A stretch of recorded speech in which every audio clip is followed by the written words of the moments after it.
We are. There we go. It's coming to you, Cliff. All right, ladies and gentlemen, the statistics bear bad news. Out of 100 agents who get their license, only 16 will renew it the first go-around at their first renewal. Out of those 16, only 12 are going to sell $1 million or less. And even worse, less than 2 will sell more than $2 million a year in their career. And then there's the unicorn. You're about to meet her next, right here on Cliff's Notes. Real estate agents, are you struggling with the day-to-day grind, dialing for dollars, putting in hours of floor time with little to show for it? Are you looking for tips, tricks, and tactics to accelerate your career as an agent that will have you closing more homes, working with more clients, and earning more money than ever before? Hi, my name's Cliff Freeman, and I've spent the past 2 decades of my real estate career running one of the top brokerages in DFW and personally coaching over 1,000 high-performing real estate professionals across North America. I created this podcast to share the strategies and tactics you need to explode your real estate business. I guarantee it. I do guarantee it. I guarantee it every week right here, Thursdays at 1 o'clock Central Time from the beautiful Lincoln Center. Isn't this nice? Markee was just remarking how beautiful it is up here. Travis, you guys did a great job on the move, man. Hey, man, we did it with you in mind. This does look good on me, doesn't it? It does, man. It definitely does. I'll tell you what, we had the studio downstairs, and it was cool, but, man, this looks like New York City going back and forth here. It's just not too busy today. For sure. But I got to tell you, I am so glad to get out of the house. Are you guys... Isn't it wonderful? I mean, this COVID thing just seems like it's never ending. Yeah. But it's really nice to get out, of course, and see our good friends here at Real News PR and Jeff and Travis, our engineer back there. Travis, how have you been doing, man? You having a good week? Oh, man, I'm having a great week. And it's always that much better when I get to see you all. It's going to sound really cheesy, but it's true, I promise. I promise. Well, you make it for us, I'm telling you, that's for sure. Yeah. So, you know, the statistics that I was quoting at the beginning of the show, before the show, 100 agents, Travis, will get their license in the business. Only 16 of them will renew it after a year. Wow. I mean, that's an 84% attrition rate. That's just the way it is in real estate. A lot of people think it's easy. People get their license, they see their neighbor got their license, and all of a sudden their neighbor bought a new car, and they ask their neighbor, how'd you do that? Well, I sold a house. Oh, well, what do you do? Well, I'm in real estate. Well, by golly, I need to get into real estate, so everybody gets into real estate. But the reality is that it is a hard, tough business. Would you agree? So we're going to dive in today. I've got a very special guest who joined us about 8 months ago. Yep. Officially, not quite 8 months ago, because you didn't really get started till after the first of the year, right? Yeah. Okay. Yeah. And she has gone from, everybody starts out at the same place. You all start out with zeros on your scoreboard. She is about to crush her first year. She's in the process of crushing her first year. And wait till you hear what her goals are for the next 3 to 5 years. It'll blow you away. So without any further ado, I want to introduce my co-host, C3, as you guys all know. And then we're very fortunate to have on board Markee Groves. Markee, welcome to the show today. Thank you so much. Yeah. So we kind of like to just pull the curtain back a little bit about our guests and introduce you to our audience. And hello, audience out there. And I would remind you that if you like what you're seeing, hit that like button. Show us some love with the heart. We'd love to hear you. Travis, if you're watching, maybe you can let us know if we have any questions or comments that come in today. We're always excited to do that. Like a rat on a Cheeto. That's right. Yeah. All right. So let's go back a little bit, Markee. You've got quite an interesting story. We were talking about this over lunch, and you come from a typical family. You have 2 older brothers, and you actually grew up in Colorado, right? Yeah. Okay. What part of Colorado did you guys live in? We lived in Thornton. Thornton? So just the north metro of Denver. Okay. So Boulder is up that way? Yeah, Boulder. There's a great brewery up there. The Avery Brewery is fantastic. Love that. But also Fort Collins, is that? That's a little further north, but further yeah. north. Okay, all right.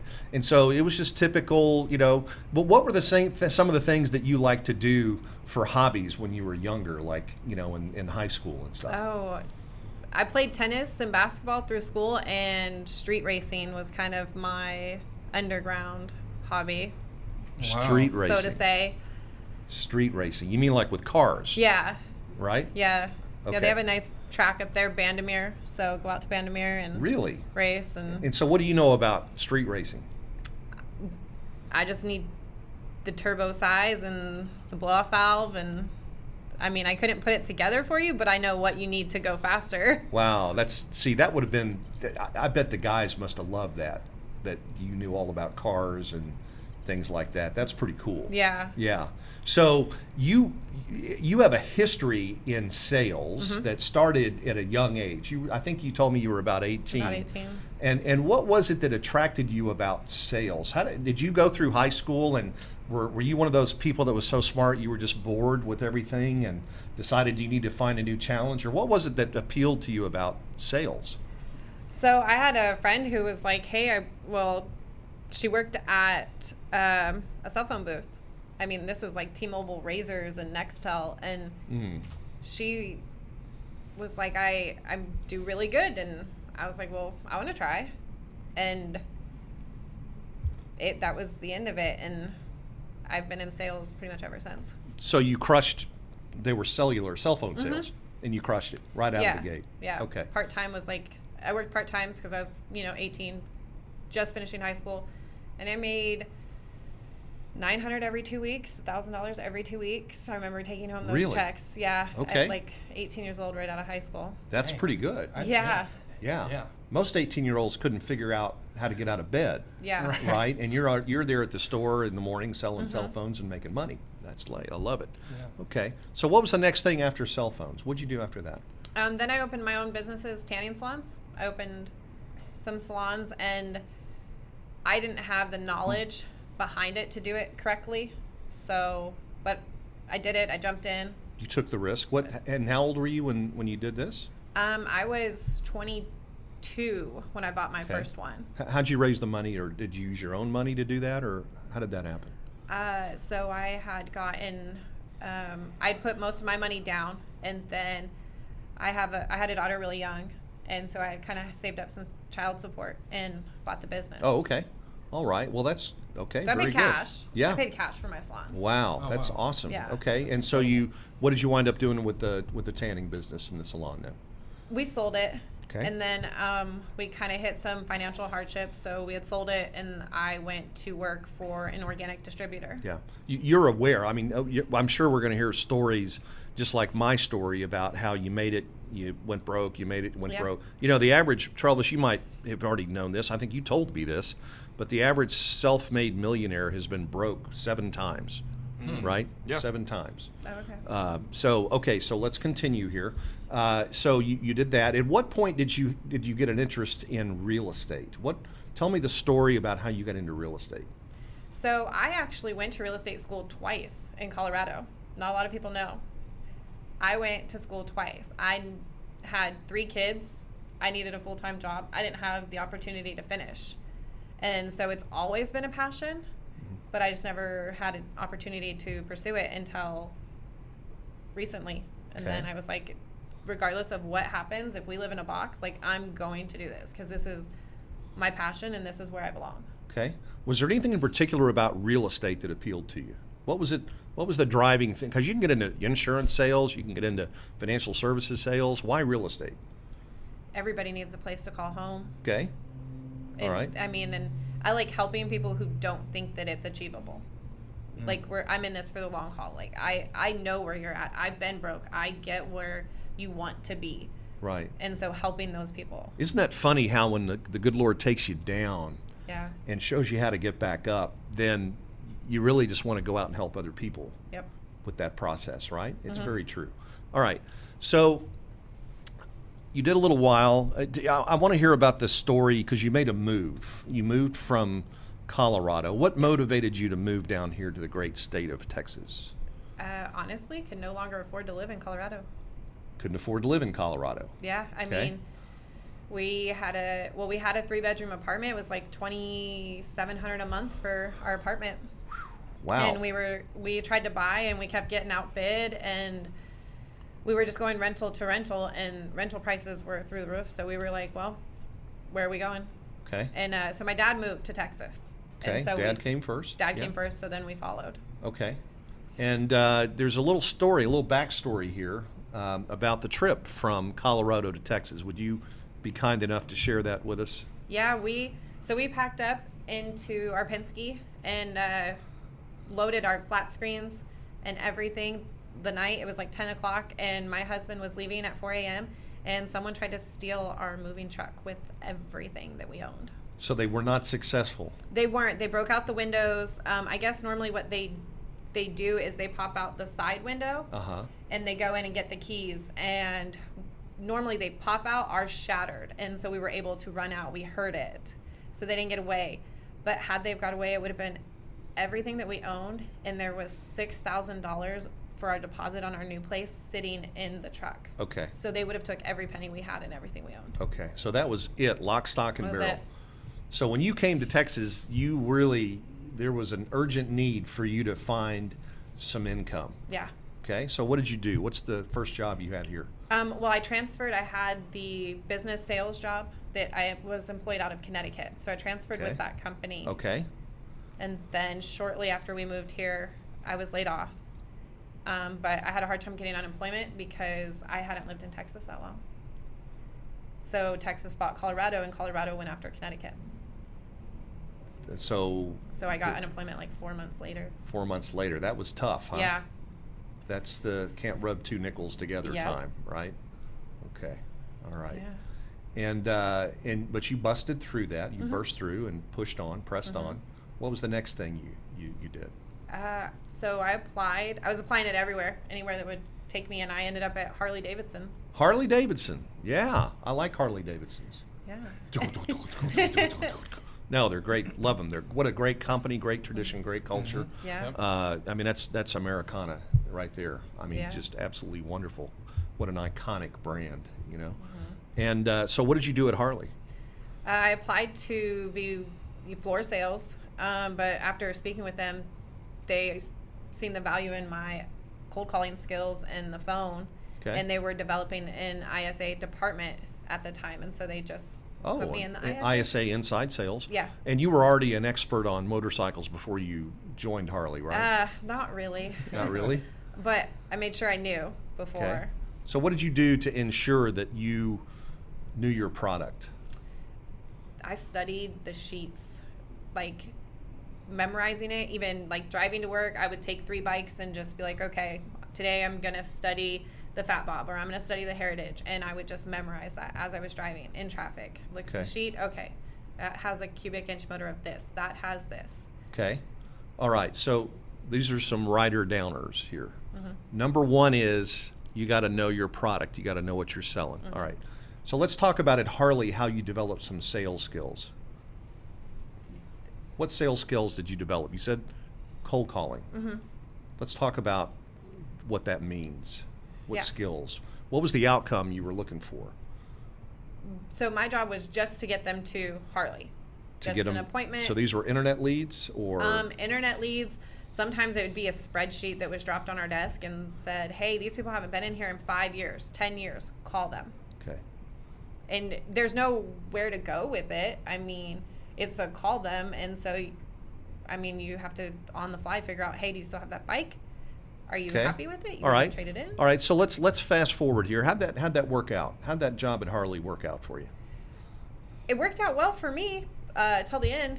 I hit Christmas goals. Okay. So it was one of the only ISAs to hit those goals. And I did very well. And then they kind of dissolved their ISA department, and I was the first one that they let go.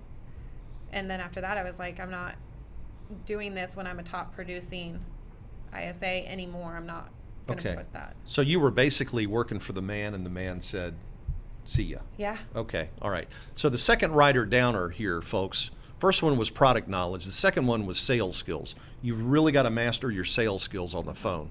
And what can that mean potentially? Does that mean Role playing? Did you role play? Did you practice? How did you develop the skills to be able to close, to get somebody into the dealership? So I role played. There's only 10 maybe objectives and that someone's going to come over a bike, right? So if I could identify those 10 and practice those, I had a solid objection handling. Okay. And I would record myself. I would put my phone on record and record myself for my tonality. How did I sound? What could I do better? I mean, I studied like Rider downers. forever. Okay. Record yourself. It's kind of like videotaping a golf swing. Okay. Shorty here got really good.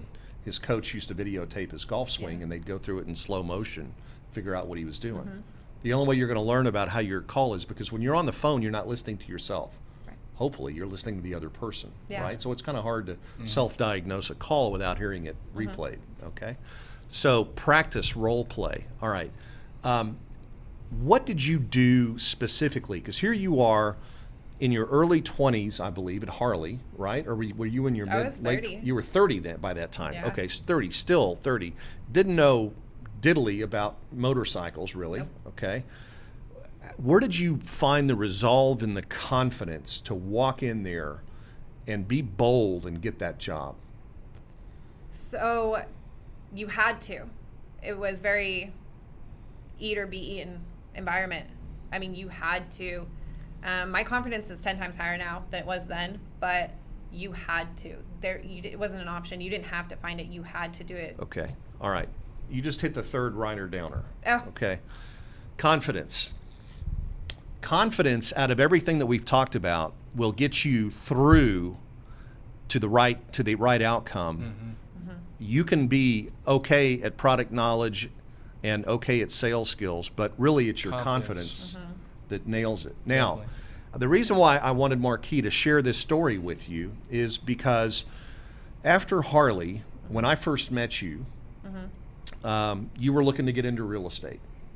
And we talked about the opportunity at the Cliff Freeman group. Actually, I don't even know if we'd started the group. Had we started the group You then? just started. Just starting Just. it. Just starting it. And what we said was, first of all, I have, I've been doing this a little while, so I have this sort of gift of discernment about people. And, when you can go at a young age and crush something, whatever it is, I don't care what it is, but for you, I mean, you had sales and the job, the Connecticut job. I wouldn't even go into the details about that, but that was, I mean, you were going in and talking to the CEOs of Pfizer and big wigs, right? I mean, at a very young age. Yeah, that was in my 20s. And you were killing it, right? And then, as happens in many cases, you start hitting your objectives and your goals. They pull back, they cut, and as you said to me during lunch, it was very unfortunate because they let you go simply because you were about to make a ton of money on some accounts that you had closed for them, okay? Real estate, on the other hand, sort of offers you that opportunity to own your career now, which is what you're doing. Yep. It's your brand. It's the Markee Groves brand with the help and support of whatever you need, but it really is all about you. Right. And you have really taken this whole real estate thing with a lot of passion, a lot of confidence, and admittedly, you didn't know a whole lot about real estate when you started in this business, did you? Just what school gave me. Just what school? Yeah. Okay. And I would suggest that whatever you learned at school, what they don't teach you, and Travis, I can promise you, if you ever go take a real estate test, don't think that's what makes the money, okay? I got you. It's not. What makes the money is what you learn after you get out of school. The license is like a driver's license. That's all it is. But what would you say? Because you are on track right now. Let's lay it out on the table and share your accomplishments so far. And I want to talk about closings, what you have in the pipeline, and again, this is. When you started out not knowing how to lead generate, not knowing how to convert leads in real estate. You did have some telephone experience, which is great, very helpful, right? Yeah. But when it came to real estate, you had never even closed a deal, never bought a house. No, I've never bought a house. I didn't have any marketing money. I mean, I started with zero. Okay. Experience, knowledge, and money. All right. So take us through the first 8 months here. I went to boot camp, and I went through boot camp sick. That's right. That's right. By the way, that's NAEA boot camp for Yep. anyone that's Yeah. Sure. Yep. So Mike went through and that. Jay and the guys. Yep. Struggled through it, and that kind of gave me a better understanding of the buyer and the seller on the other side and their pain points. So I retained that knowledge from there. And then, I mean, I came out, and it's really that you provide me the tools and the knowledge, but, you know, Cliff's not going to go beat down doors for me. I'm going to have to go do that.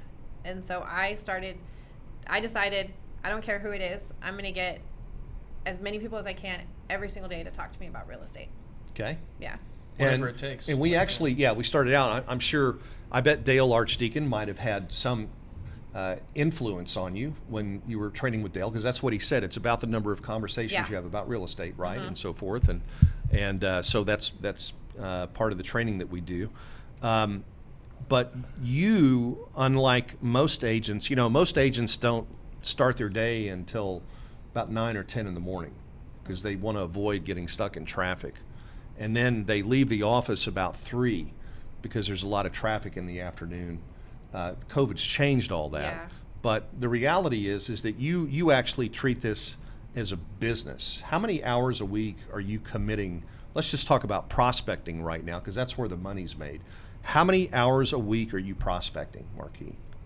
So before recently, because I've been very busy the last 2 weeks, I would do 40 hours at least prospecting. 40 Yeah. hours prospecting. I don't take Saturdays and Sundays off. Writer downer. Don't take Saturdays and Sundays off. Why is that? This is an easy question. Everybody's home. Everybody's home, right? Why do we try to call people from 9 to 5 when they're at work? Yeah. Okay, it's tough. They can't answer the phone, right? Okay, so 40 hours a week of prospecting. Now, you didn't just wake up and have somebody hand you a list of people to call. How did you find the list? How did you make your list of people to call? Whoever wanted to talk. Whoever. I mean, if they even were like, I'm moving in 2 years, I was like, great, what's your email? You need to Okay. keep an eye on the market because something may pop up and I'd hate for you to miss out on it. Okay, so you just started, and you didn't know anybody down here. Nope, I have no See, clue. this is, and let me preface this, audience, if I may. Wednesday, she just did a training yesterday in part of the Workman Success Training Center that we have we partnered with Burl, and it's a wonderful training center for our agents. But you just, and you've been hosting along with Wally, the training sessions. And it's funny because last week was all about SOI, or this week Yeah. was all about SOI. It was the 8651, right? What is 8651? We're going to digress here for a minute. Let's let the audience understand what 8651 is. So to do those transactions, you have your top 50 sphere, and Okay. they send you referrals. You want to get at least one, which turns into sometimes 2 deals, and then those are your top. That's Okay. your one referral from each 50 gives you the transactions. Can result in the 86 is actually the number of deals Yeah. a year you should be able to generate out of 50 people in your SOI. But you didn't know anybody when you moved here, right? Yeah. So SOI, we just talked about this at lunch. You're ready to get licensed in Colorado because that's where your sphere That's is. where my sphere is, Start yes. building a team up there. And that's a great idea. Let's do it. I can't wait. Yeah. So, but what did you do? How did you find people to call here? You people. What about your kids are in school? Were you talking to other parents? Did you get into social media? What were the tactics? What were the things that other agents can do to get into conversations with people? So I didn't have money for Red X, Okay, but Zillow has a free database of for sale by owners on it. right. It's called Make Me Move. Yeah. Yeah. So I went through all those. I started posting in neighborhood pages. Okay. I started talking to builders, getting my cards out there. Hey, how Okay. can I help? If you have somebody who's willing to sell, like needs help. Facebook, and that was kind of it. I started Okay. posting, if you're looking to buy, or mainly around tax season is when I really started, which was great because everybody had that down payment. And I had someone who was just like, hey, I'm ready. And they met me at Starbucks, and we signed a buyer's rep agreement Okay. that night. So tell us about how much business you've done so far, and what's closing this month, and then what your pipeline for the rest of the year looks like. So I have 3 under contract. I just put another one under contract last night. Okay. So once those 3 close, I will close 1.8 million. 1.8 million. So you recall what I said earlier, it's only 1.76 of the 100 who start who are going to close over $2 million a year. Yeah. Okay. All right. So you're already in that top 1-2% there. That's amazing. Congratulations. Thanks. Yeah. Now, what about, you just showed me your phone at lunch, and audience, I got to tell you, I mean, she pulled it up and I said, how's your lead gen going? And she looks at me and she goes, pulls her phone up and says, well, I just got 20 leads in today. 20. And these aren't BS leads. No, they're all actually responding. replying, yeah. Yeah, they're talking to you. And I saw one you showed me says, I need to be in a house by July 31st. Okay. That's in a few weeks. I mean, that's a now buyer, Yes. right? That is a now buyer. Okay. How does she do it? How does she do it? Right. What's the sauce? I just post builder incentives Okay. because the main objection is down payment and closing costs, right? Okay. Right. A lot of people don't know how they think, you know what, the number one, Travis knows this, the number one impediment to home ownership in this country is that one thing, the down payment. And a lot of people, if they had to save 20%, thank God we have FHA and Yeah. other loans, but to save 20%, it would take most people 17 years at their current income in order to save enough money to buy a house. Right. But a lot of people don't understand that with programs like FHA, there are other THCD, or Texas Department of Housing, and what I. It's Yeah, been a there's long down time payment since- assistance. Been a long time since I've done one of those, but I mean, you can get down payment assistance, you can get grants from cities and so forth. If you have a great loan officer, you can get people banked. You can get Yeah. money for them. But a lot of people don't realize that. They don't. And most of them have the credit. They just don't have the money. Yeah. So I solve the number one objection literally in my post. Right. That's amazing. And these are people that you've never met before. Oh, I don't know. No, they I just meet them happen at the to. builder office. Okay, that is fantastic. Wow, that just blows me away. I mean, literally. I mean, when I said unicorn at the start, I wasn't kidding. I mean, you really are doing some amazing things. All right, so there's another aspect that we learned today that I didn't even know that you've already started here at EXP. We have the ability to earn outside of just the transaction business. There's something called revenue share, and it is a blessing. You actually have also started to build your revenue share group. Right. And you have, I want to go a little further out because that's the long-term game here. Yeah. What are your plans? Where do you want to be in 3 years? In 3 years, a team of at least 40. A team of 40. Okay. At And this is your least. first year in the business. Yeah. Okay. And on a scale of 1 to 10, how confident are you that you can do that? I mean, like a 9. I plan on at least adding 10 each year. Okay. We'll get you to a 10. Yeah. All right. Yeah. 10's coming. I know. We'll get you to 10 out of 10. But that's it. Remember, what's the most important thing about this business is confidence, Confidence. right? Yeah. And that you got to have that. So, and without making any income claims or talking about specific numbers, if you were to do that in the next 3 years, and obviously, you know, this type of growth when we talk about in the revenue share program is not just from the people that you bring in, it's from the people that they bring in and so forth, all the way down 7 levels. I can tell you, first of all, that 40 is a very ambitious number. It's great. Yeah. If there's anybody that I think can do it, I think it's you. Okay. But when you get to that point, all of a sudden your revenue share starts to replace, actually before then, starts to replace your income from transactions, which is really nice. Yeah. Okay. All right. I got to check in with the audience and see. Travis, do we have any questions or any comments that have come in so far? Well, so we have a bunch of people just speaking, actually. Andre Polk, he wants to say hey to everyone. Okay, Andre's, Oh. man, you talk about another one. You got to watch this guy. Yeah, he's on the show coming up. He is coming up is on the he? show. Oh, okay, so Yeah. he's getting some inside information. He's getting the stuff. Yeah, Yeah, we're- it He's a is. stud. Yeah. It is Rachel Cahill, which she's a former show guest. She's checking in as well. all right, excellent, good deal. Those two are All right. checking in. So what I want to do is, the goal of this show is to highlight people that could be really good models and people that you can learn from. And the objective here is to drop value on the audience. So I want to take a minute, and C3, I think you had a question or two that you wanted to ask Markee, and I'm going to let you just let it rain some value here. All right? All right. Is that cool? I guess it's value time. Value time it let's is, do it. yes. But so when it comes to maybe some advice you could give someone that's maybe looking to get into the business or is maybe even thinking about getting their license, what do you recommend, or what kind of advice would you give someone? What's something that you would tell them? It's going to be hard. I mean, it is hard. Right. So own that, but keep going and really learn your strengths and your weaknesses, and because no one knows you better than you, and you're not going to be coachable unless you know you. So Okay. Interesting. I'm just sorry to interrupt, but No. that's a rider downer. Okay, you've got to be coachable. yeah, What does that mean to be coachable? coachable for me and is you're giving me advice, and I need to take that to the level that I operate on. So my high deep disc personality, I know, like Wally said it the other day, I give you the same ideas and you take them to a whole nother level.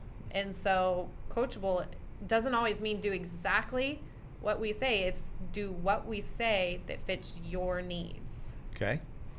Open-minded. Yeah. It certainly goes along with that, right? Being a know-it-all. And being humble. Yeah. You know, that's what makes a great team player, Yes. which is Markee. She's hungry, she's humble, and she's smart. And those are the three qualities that we look for on our team. Okay, if anybody's interested, finding out more about our team, that's have those three things, and I'll talk with you. Yeah. Okay.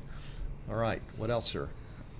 Another question about adding some value, right? Okay. So what would you say that differentiates or separates you from a typical average agent? What do you do for your clients, or what's kind of some advice that you would give somebody to separate them from just an average agent? Know every single way that you can keep a deal together.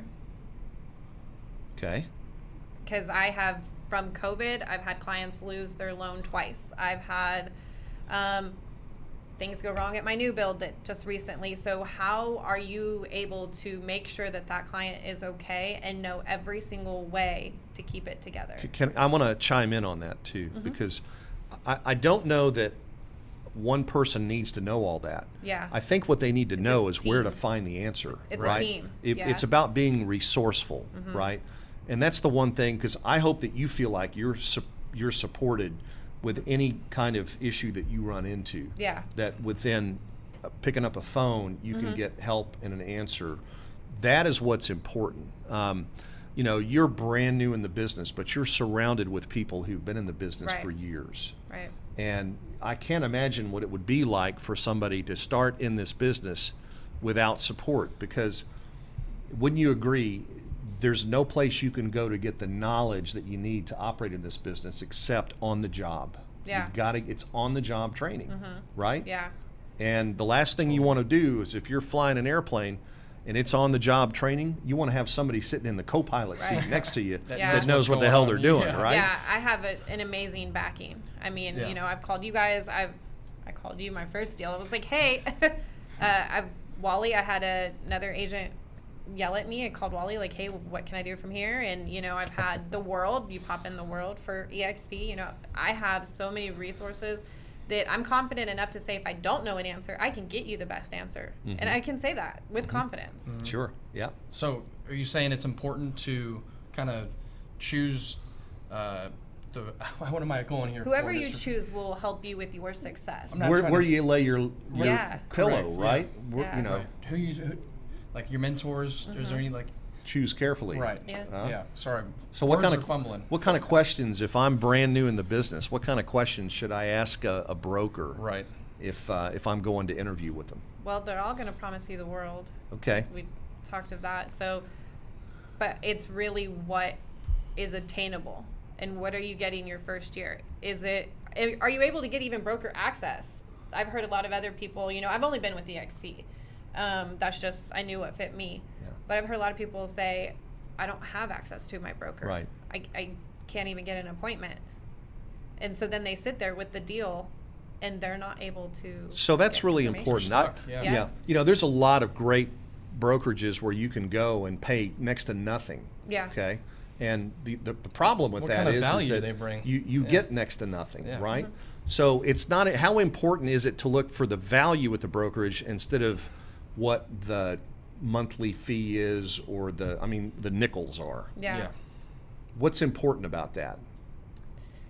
I mean, you pay for what you get, Okay. in my opinion. And so I don't really mind what I pay EXP or what I would pay a brokerage.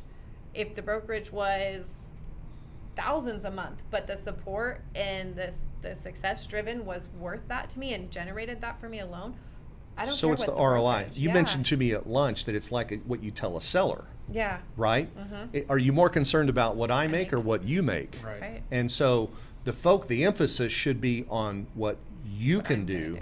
right? Because look, there's some reasons why people pay a little more to go to Harvard than to, Collin College. And I'm not knocking Collin College. I'm on faculty. I'm You're on on the staff faculty, there. yeah. Okay. But I'm just saying, the value, price is only an issue in the absence of value. Right. What was it? Isn't that One more what- time. Is that a All writer? right, that's a writer Yeah. downer. Okay, write it down. Price is. price is only an issue in the absence of value, right? Yeah. Right. So, that's just it. Well, I just looked at the call. We're out of time already. We Oh, are. wow. Isn't it crazy? I can't even believe this, but let's make this a wrap. Yeah. And you've already given some really good advice to agents who are looking at getting in the business. I want to focus one more time on your hopes and dreams and kind of walk through this. So you said that in 3 years you want to have a team of 40 agents. We're going to have Colorado opened up for you Yeah. by then, right? Yep. Okay. Tell me, what kind of an impact is that going to have on your family? So full transparency, I made $13,000 last year. Okay. I did that in March this year. Okay. So in Alone. 1 month, just so far now, in 1 month you made more than you made all of last year. Correct. Okay, that's awesome. Yeah, so that we is are- awesome. And you know what's going to happen? That's crazy. You're going to make a lot of money this year, Yeah. and in 3 years you're going to make that much in a month. Yeah. Yeah, that's- exactly. I know, right? Isn't that That's what cool? we were just talking about. Yeah. Yeah. So Wow. that's Yeah. incredible. Well, and you're a servant leader. You give graciously with your time back to the team. Yes. You are a role model for Such a great example. for what we do, and we are so excited to be partnered with you and in business with you, and be here to love on you and support you and help you reach those goals. Because guys, at my age, this is what gets me out of bed in the morning, is to be able to help other people reach their goals. Yeah, So it's life-changing. we're so glad to have you today, and again, just thankful that you're rocking and rolling with us, and we really love you and your Yeah, family. thank so, you. Yeah, absolutely. Trelvis, I think, I think we filled the cup up today. What do you Definitely think? did, man. Yeah. Some great value in today's Yeah, episode. and if you're in the audience out there, and this is real, this is possible. You're witnessing it right here. It can happen. And if you're one of those people who's a little conflicted, maybe you're at a brokerage right now and you've reached a kind of a part where you can't go any. I started to say a top on the pot, but Yeah. where you can't get out, you can't go any further. Sometimes you got to move out to move up. We'd love to chat with you. And Markee, if anybody wanted to reach you personally, what's the best way to get a hold of you? Facebook. Facebook? Yep. And it's Markee Groves, Groves. Yeah. And they can Just send me a send you an message. IM or a message or whatever, Yeah. and I'm an you open always book. give generously, and so we really appreciate it about you. That's one of our core values. So Definitely. yes. So in the meantime, everybody have a great rest of your week. We're going to be here next week, same time. I got a special guest. I believe Deidre Watson is going to Oh, be on the yeah. show next week. Boy, she's another unicorn. I Talk can't about wait for another you guys to superstar. meet her, and Yep. we're excited to have her. But everybody else, have a great time. Good golf, good tennis, or whatever makes you happy. All right.